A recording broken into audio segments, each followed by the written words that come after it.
我们希望借由推动电动巴士，不仅仅呢是减少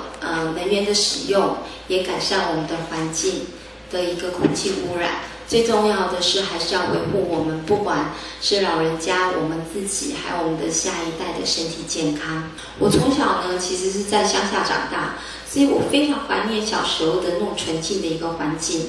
现在可能只有在台东啊，我们东部这边才看得到。其实，在我们北部那边，其实要找到这样环境已经非常非常的困难了。把科技的东西怎么样带到台东来？做什么？要发展绿色产业那我们有办的除了这个博览会之外、展览之外，那我们星期三有办这个绿色产业创新历程的研讨会。然后呢，今天有办电子商务的研讨会，在明天呢有原住民治理森林认证，就是永续森林的一个论述的会议那今天的重头戏就是森林认证产品的这个算是一个记者会算是绿色产业然后另外一个更大的重点就是我们电动车这一部分那我们今天在大学，我们不可能随便给人家推广，对不对？推销因为它有得到环保标章的认证这个认证。那过去都是用那个再生纸浆才可以拿到这个环保标章的认证。那现在呢已经开始今年环保署已经颁给他环保标章。那就是说，它的木材资源呢，做的纸浆资源是来自于永续森林的。就是那个森林是被认证过，它可以生生不息的森林，而不是砍完之后就没有了那种森林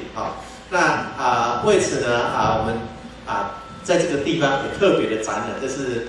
今年首度到台东来做这个森林认证产品展那明天呢我们特别的一个活动，就台湾呢210万公顷的森林，那目前呢联合国已经推动了森林认证有4亿多公顷了。台湾几公顷？0公顷，还没有成立所以在这个3年前呢2年多前呢，我成立了台湾森林认证发展协会那这个来推动森林认证。那首度呢在台东，我明天在布隆部落举行这个论述会议，因为呢认证里面因为台湾的森林大部分都是原住民的传统领域，它取得原住民的参与跟认同。他也要分享那个利益，你才可以得到这个国际的认证。所以我们第一场呢，就在我们布隆部落举行这个论述会议。我们把它定位成这个绿能移动、科学响应。那主要就是因为刚刚我们所陈述的主体就是那个电动巴士。那这个电动巴士我想这是一个未来发展的一个我们说的绿能的产业的一块。那跟科学怎么去接轨呢？刚好今天是一个科学博览会，环保议题接轨。像电子发票也是一个我们目前所谓政府单位所谓的实施上的一个有感的这个政策。我真的是觉得台东是非常的适合做永续发展，不管是刘教授现在希望来做的这个森林认证的工作，或者是今天绿色博览会邀请这个立凯电来做绿色能源的车子，台东都是一个非常适合发展永续的地方。那在我的心里的认为，其实在台东这几年的发展这么快速的同时，我们其实也要去用心的思考，如何在发展的同时，也能够保有台东这一片自然、干净的一个地方。那我相信，今天我们绿色博览会以及谢主任所推的这个绿能的一个不管是车辆或相关的产业，都是台东需要做的。那我们这几年当中，当然也不知道是什么样的一个政策，一直没有能够整合起来。那我很愿意朝这个方向，我觉得应该事先是让绿岛来示范绿岛来示范，因为这样的一个小岛是非常适合做这样一个能源。我觉得为什么要谈电动车、电动巴士？第一个就是政府政策。那大概3年多前，其实那时候是尹部长的时候，现在是尹主委的时候，其实就有一个梦，希望把台湾变成一个电动车的一个示范岛。所以在那时候，把所有法人的科专预算，只要跟车辆有关的都乘以2。那么在工业局里面编了20多亿的预算，来协助各个城市或者是企业界能够推动这种所谓的智慧电动车。森林认证很重要的一个想法，就是说森林是可以利用的，怎么去利用，怎么去砍伐，怎么去造林，我想它提供一个很完整的一个想法哈。那我觉得这个工作是很需要有道德勇气的，那也是要背负了很大的一个社会的一个环保的一个质疑，还有人民的一个疑问。所以我觉得说，什么事情只要讲清楚、说明白，我觉得森林的一个利用，好好的把我们的台湾这个森林好好的做一个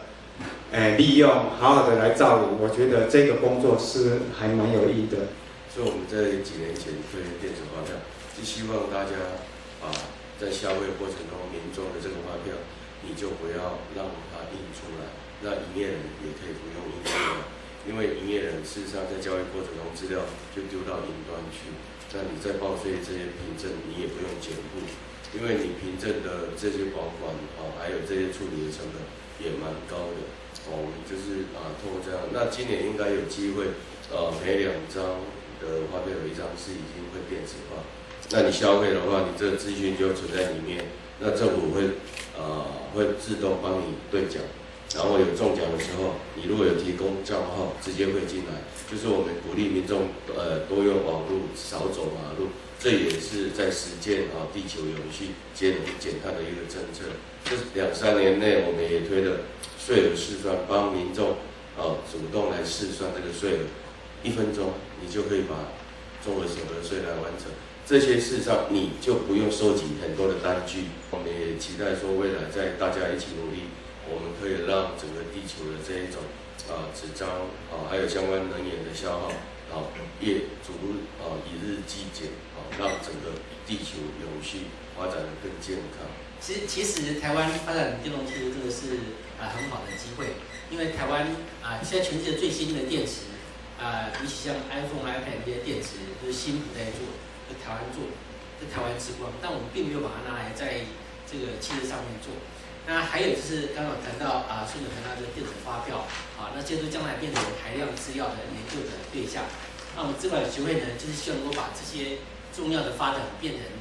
知识，变成资讯，传播给大家，大家都学习。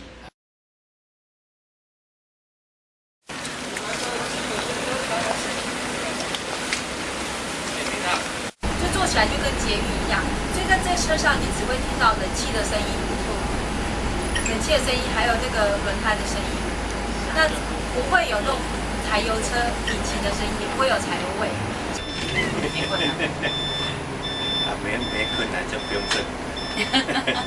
自己要这样子，因为这个是潮流是这样，且那走是丢，你走一走，就大概倒3缸。队长，OK 吗？很棒，很棒，很棒。你刚才决心好，我们有决心把绿岛推进。好，我跟他们讲很好。第一个响应。对，没有关系。好，不用等钱。那它是无段变速，所以开车很方便，而且很轻松，它不用换挡。也不用说柴油车要爬坡了以前要很快加速，都不用，而且开起来很平稳，可以跑到110左右。来这种地方可以因为我们的车，我们的电动车已经有经过 ARTC 认证，认证通过，所以跑高速公路。第一个响应。